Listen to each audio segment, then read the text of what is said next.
ನಮಸ್ಕಾರ. ಈ ವಿಡಿಯೋದಲ್ಲಿ ನೀವು ಬಿಬಿಎಂಪಿ ಇಖಾತಾ ಅರ್ಜಿ ಸಲ್ಲಿಸುವ ಸಂಪೂರ್ಣ ಪ್ರಕ್ರಿಯೆಯನ್ನು ಹೆಜ್ಜೆ ಹೆಜ್ಜೆಗಾಗಿ ತಿಳಿಯಬಲ್ಲಿರಿ.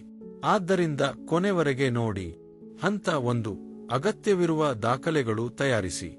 ಇಖಾತಾ ಅರ್ಜಿಗೆ ಈ ಕೆಳಗಿನ ದಾಖಲೆಗಳನ್ನು ಸ್ಕ್ಯಾನ್ ಮಾಡಿ ಅಥವಾ ಫೋಟೋ ತೆಗೆದುಕೊಳ್ಳಿ. ಆಧಾರ್ ಕಾರ್ಡ್, ನೋಂದಾಯಿತ ಸೇಲ್ ಡೀಡ್, ಕೊನೆಯ ಪ್ರಾಪರ್ಟಿ ಟ್ಯಾಕ್ಸ್ ರಶೀದಿ, ಬೆಸ್ಕಾನ್ ವಿದ್ಯುತ್ ಬಿಲ್, ಇನ್ಕಂಬರೆನ್ಸ್ ಪ್ರಮಾಣಪತ್ರ, ಮನೆಯ ಫೋಟೋ ಮತ್ತು ಜಿಪಿಎಸ್ ಲೊಕೇಶನ್ ಸ್ಕ್ರೀನ್ಶಾಟ್. ಹಂತ 2. ಈ ಆಸ್ತಿ ಪೋರ್ಟಲ್ ತೆರೆಯಿ. ಬ್ರೌಸರ್ನಲ್ಲಿ ಈ ವೆಬ್ಸೈಟ್ ತೆರೆಯಿ. ಕರ್ನಾಟಕ ಮೊಬೈಲ್ ನಂಬರ್ನು ನಮೂದಿಸಿ ಒಟಿಪಿ ಮೂಲಕ ಲಾಗಿನ್ ಆಗಿ. ಹಂತ 3. ನಿಮ್ಮ ಆಸ್ತಿ ಹುಡುಕಿ. ಪೋರ್ಟಲ್ನಲ್ಲಿ ಆಸ್ತಿ ಹುಡುಕಿ ಆಯ್ಕೆ ಮಾಡಿ.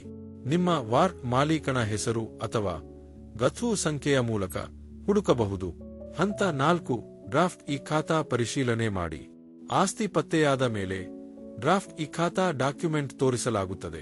ಇದರಲ್ಲಿ ಹೆಸರು, ಜಾಗದ ವಿವರ, ಪ್ರಮಾಣ, ಪಿಐಡಿ ಇತ್ಯಾದಿ ವಿವರಗಳು ಇರುತ್ತವೆ.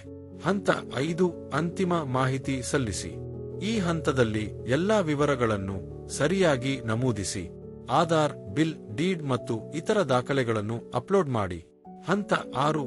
ಅರ್ಜಿ ಶುಲ್ಕ ಪಾವತಿಸಿ. 125 ರು. ಅರ್ಜಿ ಶುಲ್ಕವನ್ನು ಆನ್ಲೈನ್ ಮೂಲಕ ಪಾವತಿಸಿ. ಪಾವತಿ ಮಾಡಿದ ನಂತರ ರಶೀದಿಯನ್ನು ಡೌನ್ಲೋಡ್ ಮಾಡಿಕೊಳ್ಳಿ. ಹಂತ 7. ಪರಿಶೀಲನೆ ಪ್ರಕ್ರಿಯೆ. ನೀವು ನೀಡಿದ ಮಾಹಿತಿಯನ್ನು ಸಿಸ್ಟಮ್ ಕಾವೇರಿ ಮತ್ತು ಬೆಸ್ಕಾಂ ಡೇಟಾಬೇಸ್ ಜೊತೆ ಪರಿಶೀಲಿಸುತ್ತದೆ. ಅರ್ಜಿ ತ್ವರಿತವಾಗಿ ಅಂಗೀಕಾರವಾಗಬಹುದು ಅಥವಾ ಘಟಕ ಇನ್ಸ್ಪೆಕ್ಷನ್ಗೆ ಹೋಗಬಹುದು. ಹಂತ 8. ಈ ಖಾತಾ ಡೌನ್ಲೋಡ್ ಮಾಡಿ.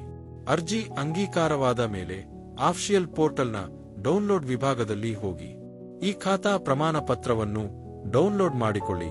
ಅಂತಿಮ ಭಾಗ. ಈ ಮಾಹಿತಿ ಉಪಯುಕ್ತವಾಯಿತೆ? ಲೈಕ್ ಮಾಡಿ, ಶೇರ್ ಮಾಡಿ ಹಾಗೂ ಇಂತಹ ಉಪಯುಕ್ತ ಮಾಹಿತಿಗಾಗಿ ನಮ್ಮ ಚಾನೆಲ್ನು ಸಬ್ಸ್ಕ್ರೈಬ್ ಮಾಡಿಕೊಳ್ಳಿ. ಧನ್ಯವಾದಗಳು.